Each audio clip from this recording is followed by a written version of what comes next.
Okay, what is the chemotherapy? Chemotherapy, it is a treatment of the disease by the use of chemical substances. जेव्हा आपण एखाद्या डिसीजची treatment एक chemical agent use करून करतो, that is nothing but the chemotherapy. All of you clear? It is not only limited with the cancer. आपल्याला आतापर्यंत फक्त एवढंच माहिती असतं किमोथेरपी सुरू आहे म्हणजे कॅन्सर झालाय. Clear? It is not that. Then what is the infection? Infection, it is a process in which bacteria or virus is entered in our body and show the various signs and symptoms. Now we are much more familiar with the COVID condition, and it is one of the example of infection. What is it? Infection म्हणजे काय? तर bacteria किंवा virus आपल्या बॉडीमध्ये पहिल्यांदा first मध्ये enter करतो आणि एंटर केल्यानंतर स्लोली ग्रो होतो आणि ग्रो झाल्यानंतर आपल्या बॉडीला काहीतरी साइन सिम्पटम्स दाखवतो, and that is nothing but the infection. Clear? In this unit we will see the infection. Then what is the importance of the chapter in syllabus? Pharmacology, we are dealing with the drugs which are used for the treatment of various disease or disorder, and the infectious disease is one of the major sector of the disease therapy. And in this chapter, that pharmacology, we are studied with the various drugs which are causing the which are used in a treatment of infection. Then what is the objective of that chapter? This chapter is introduced in syllabus with the major objective is student can able to distinguish the various types of infectious disease and then the drug used for the treatment of such disease. For example, if any person is suffering from the helminth infection, then the sign and symptoms for the helminth infection is different. If any person is suffering from the fungus infection, then the sign and symptoms is regarding the fungus infection is different. So first of all, what is our aim? our aim is categorize the disease. म्हणजे नक्की त्या पर्सनला कुठला disease झालाय, whether it is a fungal infection, whether it is a bacterial infection और whether it is a viral infection, हे आपल्याला पहिल्यांदा categorise करायचंय.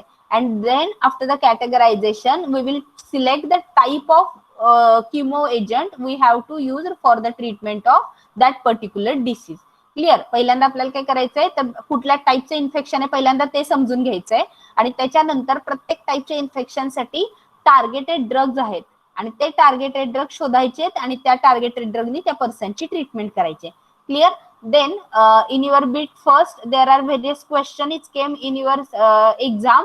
It probably that write the principle of antimicrobial therapy, then what are the various misuses of antimicrobial therapy, then write a note on microbial resistance, what is the bacterial resistance, what are the various factors which are influencing the microbial resistance, then classify the antimicrobial agent on with by using the various examples, then what are the general therapy or principle of the chemotherapy, then what is mean by chemophalanxis, what is its type, and the various misuse of antimicrobial agent. These are the probably question which are came in your exam, previous year's exam.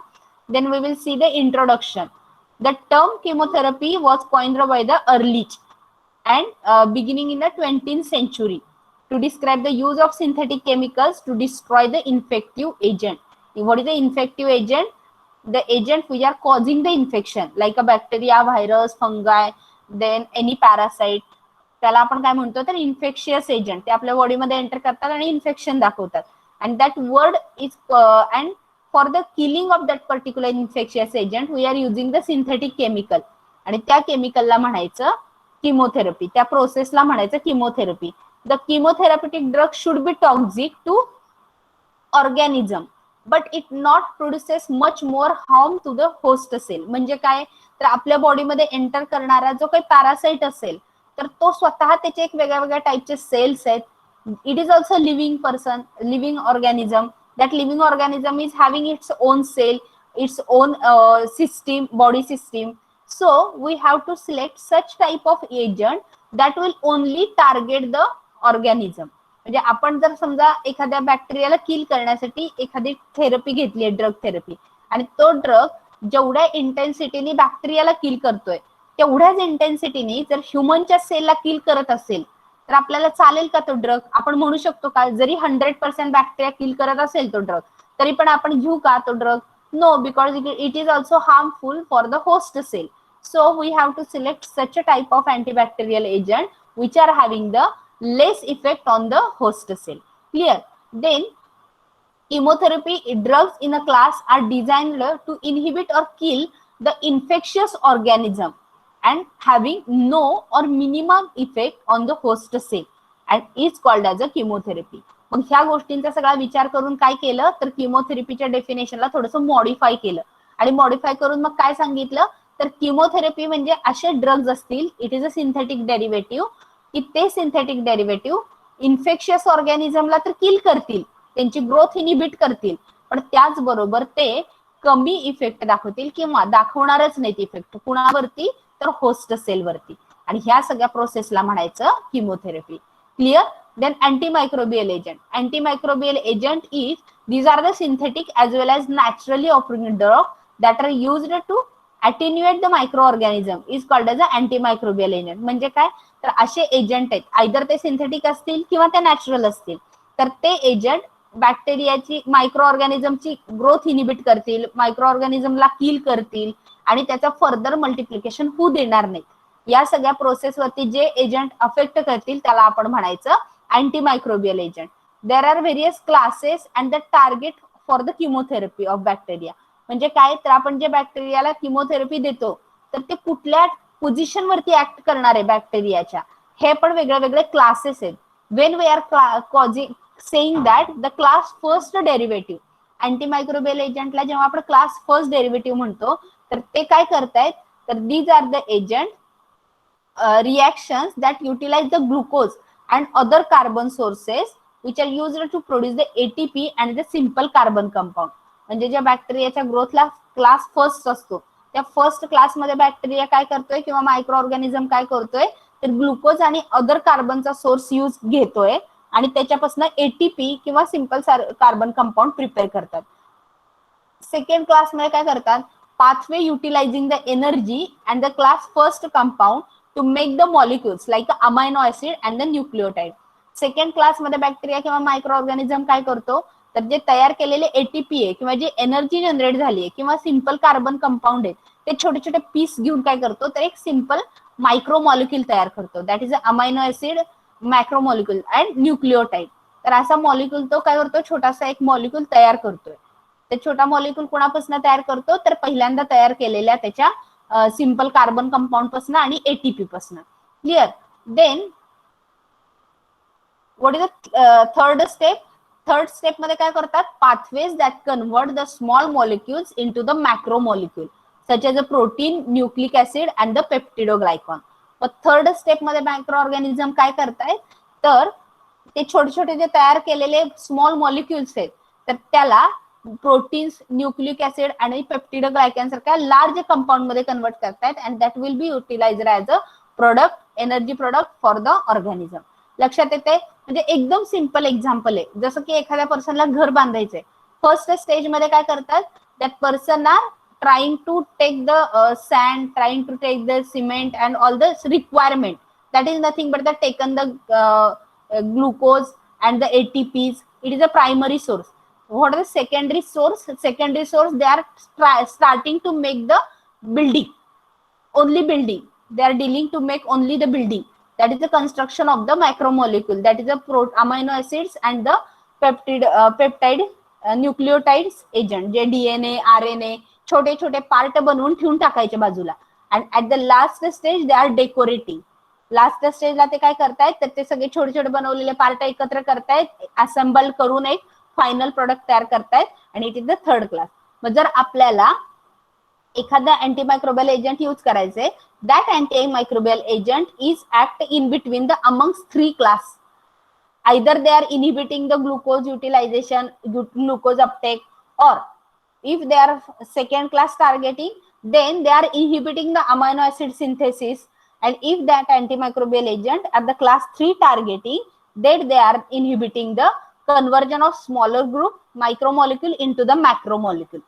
मग जर आपल्याला ते काय करतील एकतर third class मध्ये जे काही डीएनए आरएनए तयार करून ठेवलंय त्या मायक्रो ऑर्गॅनिझमनी त्याला एकत्र येऊन सेल बनवू देणार नाही. And these are the various antimicrobial agents are acting. All of you understood? कुठल्या कुठल्या स्टेपला आपण घेणारे मायक्रोबियल एजंट ऍक्ट होतात, लक्षात आलंय? फर्स्ट स्टेपला कुठे ऍक्ट होत आहेत, तर ते ग्लुकोज आणि जे काही त्याचे पार्ट आहेत ते यूज करू देत नाही, एनर्जी यूज करू देत नाहीत. सेकंड स्टेपला ते काय करतायत, तर जे छोटे छोटे मायक्रो मॉलिक्युल्स बनवतायत तर ते मायक्रोबियल मॉलिक्युल्स बनवू देत नाहीत. आणि थर्ड स्टेप मध्ये काय करतायत ते, तर जे मायक्रो मॉलिक्युल पासून मॅक्रो मॉलिक्युल्स बनणार आहेत, लार्ज पाथवेज होणार आहेत, तर ते पाथवे होऊ देणार नाहीये. अल्टिमेटली सगळ्याचं एम काय आहे, टू किल और inhibit the growth of micro organism. All of you clear? Then here is the various classification of antimicrobial agent according to various way. म्हणजे जर आपल्याला अँटीमायक्रोबियल एजंटला क्लासिफाय करायचं ठरवलं तर त्याच्यासाठी वेगळे वेगळे वेज आहेत. तर त्यातले various ways, which are various ways? First, antimicrobial agents are classified according to their chemical structure that we are previously studied in the medicinal chemistry. आपल्याला काय करायचंय, अँटीमायक्रोबियल एजंटचं असं क्लासिफिकेशन करायचंय depend on their structure, which basic moiety is present, which specific function group is present, because sometimes it is happen that particular moiety is showing the specific action. For example, sulfanilamide is having the action against the gram negative bacteria. Clear? म्हणजे एक आपला एक असे एक concept आहे, मग आपण त्याचे ऍक्शन वाढवण्यासाठी काय करतो, त्याच्यावर फर्दर सबस्टिट्यूशन करतो and giving the same similar name, like a penicillin derivative, like a cephalosporin derivative, like a tetracycline derivative.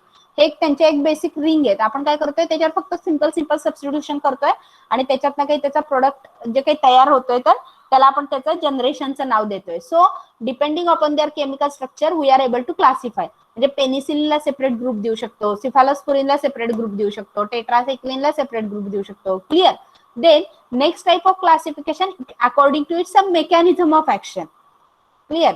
Next classification is according to their mechanism of action. For example, some of the agents are targeting the folic acid and hence there is a no conversion or formation of the further compound. म्हणजे जर आपण एखादे असे agent दिले की ते folic ऍसिडलाच फक्त target करतायत आणि त्यामुळे मायक्रो ऑर्गॅनिझमची ग्रोथ होऊ देत नाहीयेत पुढे. Okay, then depending upon that the agent which are only targeting the folic acid, some agent are inhibiting the bacterial cell wall. Okay, then that agents are classified into the one category. लक्षात येते? म्हणजे त्याचं mechanism of action काय आहे ह्याच्यानुसार पण आपण त्याला classify करू शकतो की जसे डीएनए इनहिबिट करणारे एजंट आहेत, जसे ते बॅक्टेरियल सेल वॉल इनहिबिट करणारे एजंट आहेत, बॅक्टेरियाचं प्रोटीन सिंथेसिस इनहिबिट करणारे एजंट आहेत. तर अशा सगळ्या एजंटला आपण काय करू शकतो, तर सेपरेट कॅटेगरीमध्ये क्लासिफाय करू शकतो. Then third type of classification is type of organism against which are primary active. Particular antimicrobial agent is having the target specific action. Means what? These agents are only making the target of particular organism and against they are showing its action. All of you understood? लक्षात येते सगळ्यांच्या की काय आहे, तर particular टाईपचे organism आपले antimicrobial agent आहे तर ते सगळ्यात पहिल्यांदा एका ऑर्गॅनिझमला टार्गेट करतात. For example they are gram negative bacteria, sometimes that is gram positive bacteria.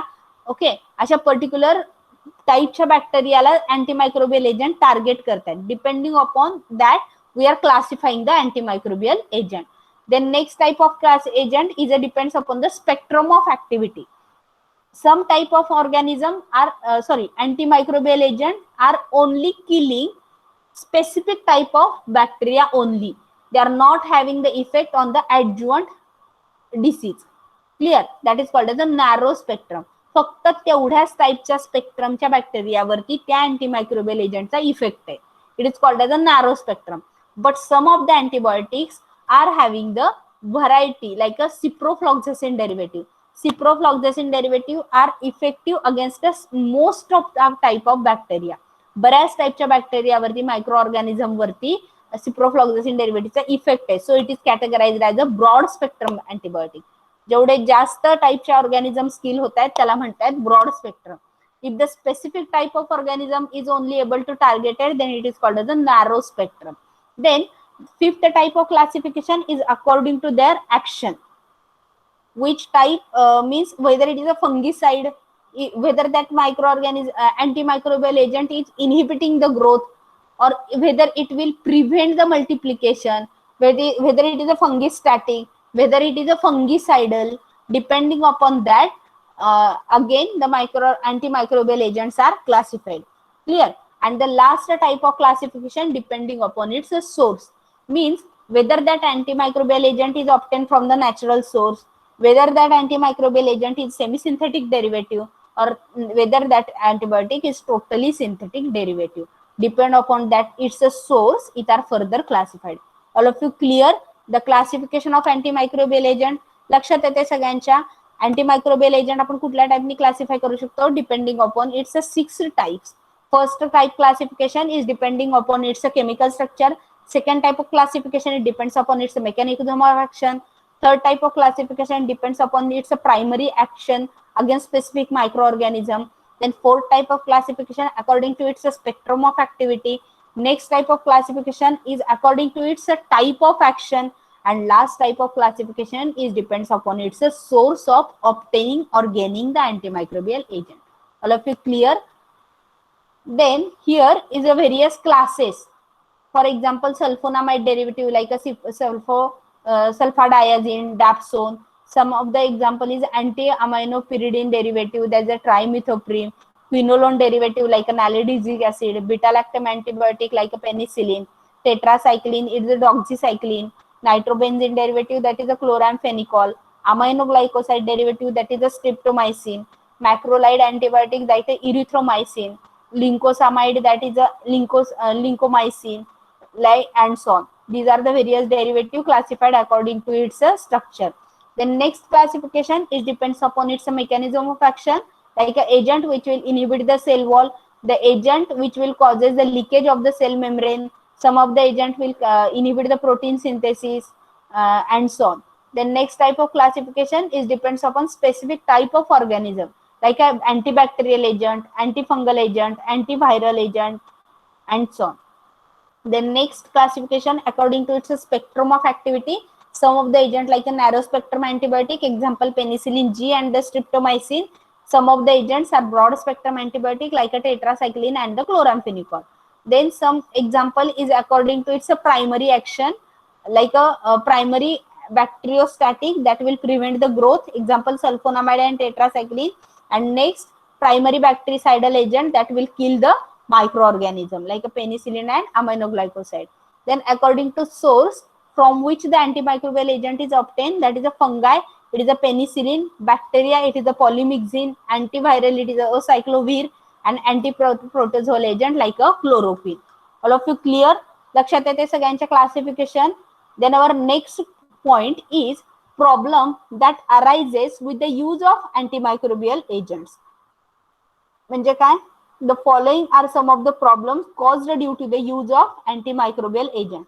म्हणजे बऱ्याच वेळा असं होतं की आपण antimicrobial agent यूज करतो and that agent will show the various side effect on our body, or sometimes that agent itself having its a problem dealing with the its pharmacological action. So we will see one by one what are the various problems which arises with the use of antimicrobial agent. जर antimicrobial agent जर use करत असेल तर काय काय problem वेगळे वेगळे आपल्याला फेस करावे लागतात. Amongst that, first problem, majority of the problem, that is a toxicity. सध्या कोरोनाच्या पिरियड मध्ये ह्यातले बरेच शब्द आपण ऐकलेले असतील. Okay, what is the toxicity? There are two types of toxicity. First is a local toxicity, irritancy, and second it is a systematic toxicity. We will see afterwards one by one.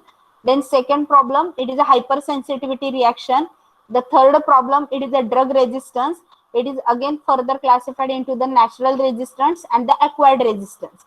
Fourth type of problem, it is a super infection. Fifth type of problem is a nutritional deficiency. And next type of problem, it is a masking of an infection. We will see one by one. First problem, majority of the problem shown by the antimicrobial agent, it is a toxicity. What is the local irritancy? It is observed that when we are administered the drug, at that site of the action, we will form the irritation. For example, एखाद्या पर्सनला fungal infection झाले और gastric irritation झाले, then at the type of intramuscular injection. Clear? म्हणजे एखाद्या पर्सनला जर antimicrobial एजंटचं injection दिलं, जे आपण म्हणतो की हात जड झाल्यासारखं वाटतोय, that is nothing but the muscle pain. Like an antimicrobial agent, erythromycin, tetracycline are having the irritant effect. त्या बॉडीवरती त्या पर्सनला काय होतं, इरिटेशन होतं किंवा हात जड झाल्यासारखं होतं. Sometimes there is a abscess formation, injection दिलंय तिथं असं गाठ आल्यासारखी वाटती. That is one of the problem, that is a local irritation produced by the antimicrobial agent. Then next type of problem is a systemic infection. What is the systemic toxicity? All the antimicrobial agent is produces the dose related and predictable organ toxicity. म्हणजे काय, तर आपण antimicrobial agent घेत असतो infection पासून बरं होण्यासाठी, but सगळे जे अँटीमायक्रोबियल एजंट आहेत त्याला डोस रिलेटेड टॉक्झिसिटी आहे. स्लाइटली जरी डोस इन्क्रीज झाला किंवा duration of the therapy long झाली तर that will produce as the side effect. For example, aminoglycoside derivative is having the side effect of 8th cranial nerve damage. आपल्याला माहितीये जर aminoglycoside derivative slightly higher dose मध्ये दिला किंवा जास्त longer duration of therapy मध्ये दिला तर त्या पर्सनचे 100% 8th क्रॅनियल नर्व डॅमेज होईल. May be there is a chances of kidney toxicity और the kidney failure, but still we are giving the drug because we want to cure that person from that particular infection. For next example is tetracycline. Tetracycline is having the tendency like a liver and kidney damage. Also, when the woman is pregnant and if she is taken the tetracycline, there is a faulty bone and the teeth formation of the fetus is observed. Then next is a chloramphenicol. If the chloramphenicol is given, then it may produce the bone marrow depression. Okay, means RBC deficiency होती त्या patient मध्ये. The next type of problem is a hypersensitivity reaction. All antimicrobial agents are having the capacity to cause the hypersensitivity reaction at unpredictable dose. म्हणजे जर एखाद्या पर्सनला तो dose सूट करत असेल तर सेम डोस जर आपण दुसऱ्या पर्सनला दिला तर तिथे हायपर सेन्सिटिव्हिटी रिएक्शन होऊ शकते. फॉर एक्झाम्पल रॅशेस और अनाफॅलॅक्टिक शॉक. कधी कधी चक्कर आल्यासारखं होतं, कधी कधी रॅश होतो, तो एरिया रेड होतो, गरम होतो. That is nothing but the hyper sensitivity reaction. Penicillin and the cephalosporin sulfonamide derivative mostly showing the hypersensitivity reaction. Then next it is a drug resistance. The drug resistance is what? The drug resistance, it is a condition in which unresponsiveness of the organism to antimicrobial therapy is observed. म्हणजे काय होतं, तर antimicrobial agent असतो तो particular person मध्ये effect दाखवतो, but तोच dose जर आपण दुसऱ्या पर्सन मध्ये दिला तर त्याला काहीच इफेक्ट होत नाही, म्हणजे मायक्रो ऑर्गॅनिझम त्याला रिस्पॉन्सच करत नाही. That is nothing but the drug resistance. The resistance to microorganism to that particular therapy is called as a drug resistance. Clear? Then what are the type of drug resistance? There are natural drug resistance and the acquired drug resistance. What is the natural drug resistance? Some of the microorganisms of specific species are shown the resistance to particular class of the drug. म्हणजे काय, तर काही काही micro organism असे आहेत की ते particular class जो आहे अँटीमायक्रोबियल एजंटचा त्या सगळ्याला रेजिस्टन्स दाखवतात. म्हणजे जर एखाद्या पर्सनला त्या टाईपचं इन्फेक्शन झालं असेल, for example gram negative bacteria, जर एखाद्या पर्सनला ग्रॅम निगेटिव्ह बॅक्टेरियाचं इन्फेक्शन झालंय आणि त्या पर्सनला ट्रीटमेंटसाठी आपण पेनिसिलिन दिलं तर there is a no any effect. म्हणजे penicillin although it is antimicrobial agent, gram negative bacteria is a micro organism, but penicillin is not able to kill the gram negative bacteria. It is a natural resistance. त्या बॅक्टेरियालाच आतून resistance असतो की तो त्या particular antimicrobial एजंटला response देत नाही. That is a natural resistance. Next, it is the acquired resistance. The acquired resistance is development of the resistance by the microorganism to the use of the antimicrobial agent for a period of time. म्हणजे जर खूप जास्त दिवस जर ते antimicrobial agent घेतलं तर त्या बॅक्टेरियाला हळूहळू रेजिस्टन्स व्हायला लागतो. क्लिअर? आणि that is called as a acquired resistance. ते मायक्रो ऑर्गॅनिझमनी त्या अँटीमायक्रोबियल एजंटचा पूर्ण स्टडी केलेला असतो आणि then it will not able to respond. Then there are two types of ways to produce the resistance. म्हणजे रेजिस्टन्स का तयार होतो? First, it is a mutation which is currently seeing in a corona virus. जे mutation बघतोय आपण सध्या corona virus मध्ये, that is one of the way to produce the resistance. And second is a genetic transfer. What is a mutation? It is a stable and the heritable genetic change that occurs spontaneously and randomly amongst the microorganism. म्हणजे काय होतं, तर micro organism येणाऱ्या antimicrobial एजंटचा पूर्ण study करतो आणि study केल्यानंतर त्याच्या लक्षात येतं की आपली ही पर्टिक्युलर स्टेप ही अँटीमायक्रोबियल एजंटनी हॅम्पर होतीये आणि त्यामुळे आपलं पुढे काय होती, ग्रोथ होत नाहीये किंवा आपण किल होतोय. तर त्या केसमध्ये तो मायक्रो ऑर्गॅनिझम काय करतो, तर ती स्टेप्सच इमिट करतो किंवा त्याला काहीतरी अल्टरनेटिव्ह शोधून काढतो. Clear? It is done by the micro organism. And so our antimicrobial agent is not able to target that virus or any bacteria, and it is one of the steps to produce the resistance. Then second, there is a gene transfer. That is what is happening in that case. The organism can cause the gene transfer resulting into the development of the resistance to other organism. म्हणजे हे agent काय करतायत, तर जो gene आहे particularly त्यांच्यातला, तर तो जीन काय करतोय, त्या अँटीमायक्रोबियल एजंट मुळे किल होतोय. तर तो मायक्रो ऑर्गॅनिझम तो जीन्सच मॉडिफाय करतो. and there is no any killing of the microorganism effect is observed. Clear? Then these are the various ways to produce the genetic tolerance. Then there are various types of resistance to organism. म्हणजे resistance कुठल्या टाइपनी होऊ शकतो. First, it is a drug tolerance. Second, it is a drug destroying. And third, it is a drug impermeable.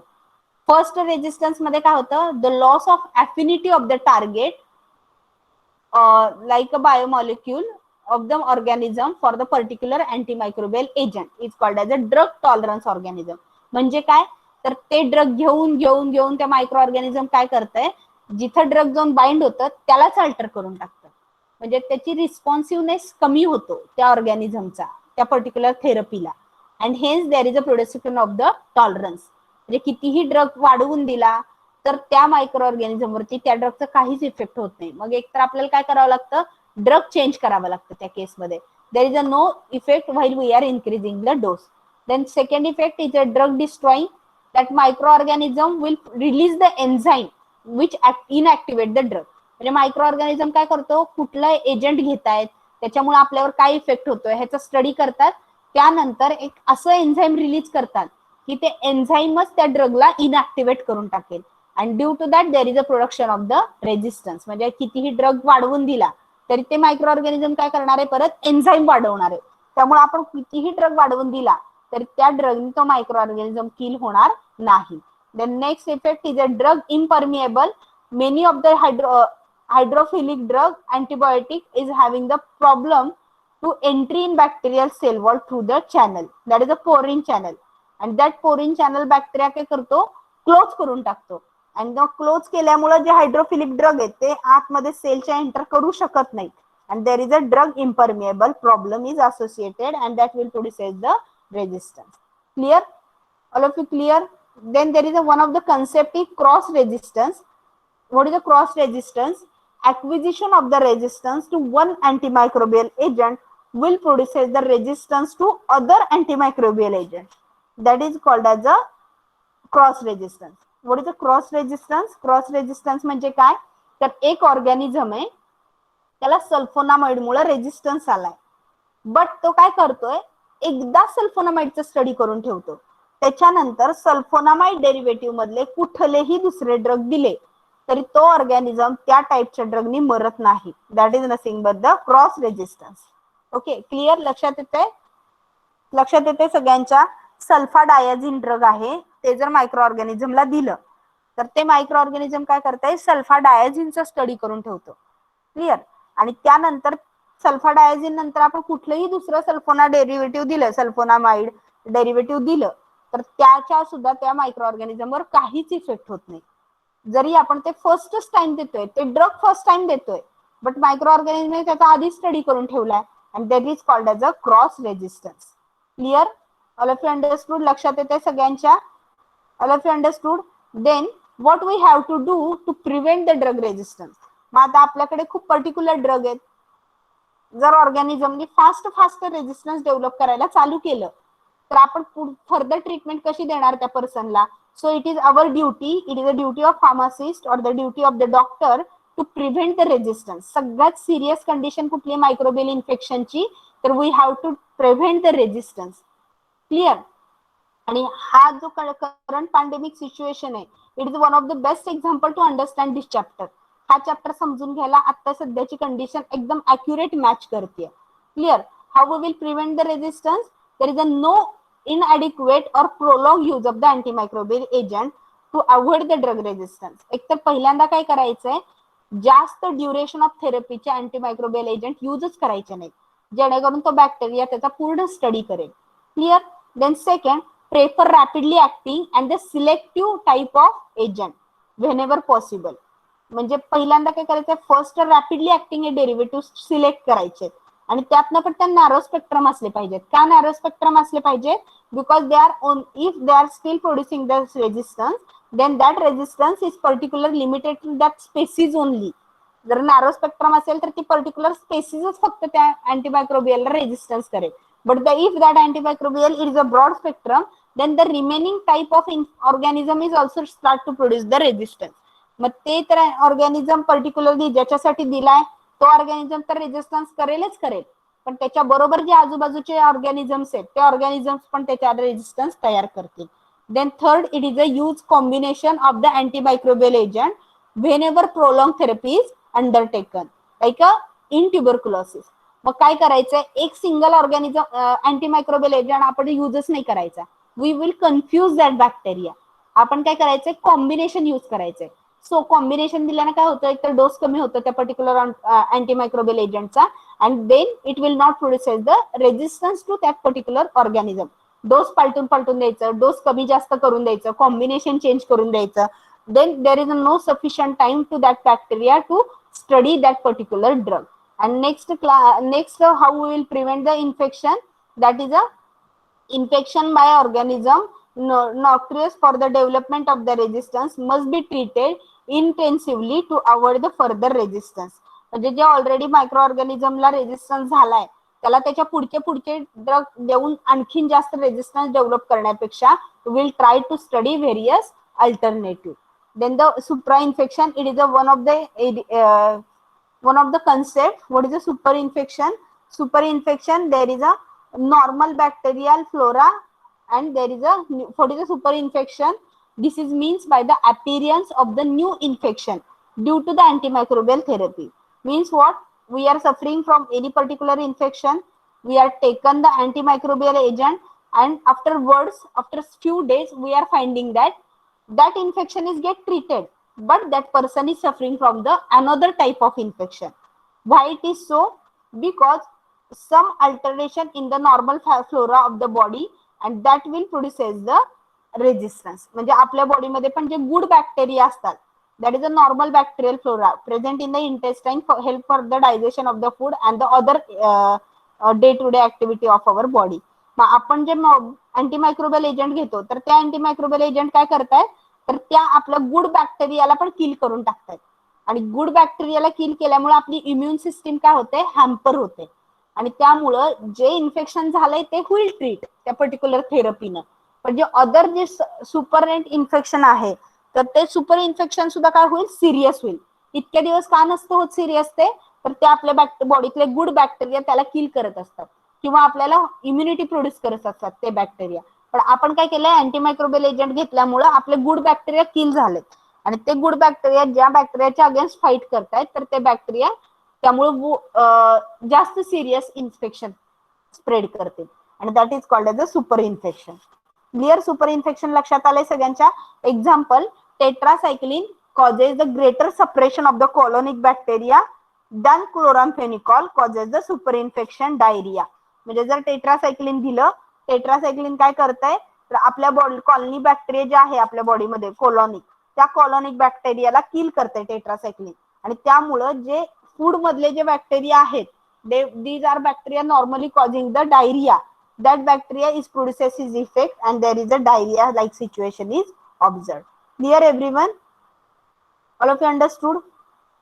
Then how we will minimize the super infection? We will use the specific antimicrobial agent whenever possible. Do not use the antimicrobial agent by self-limiting or the undertreatable infection.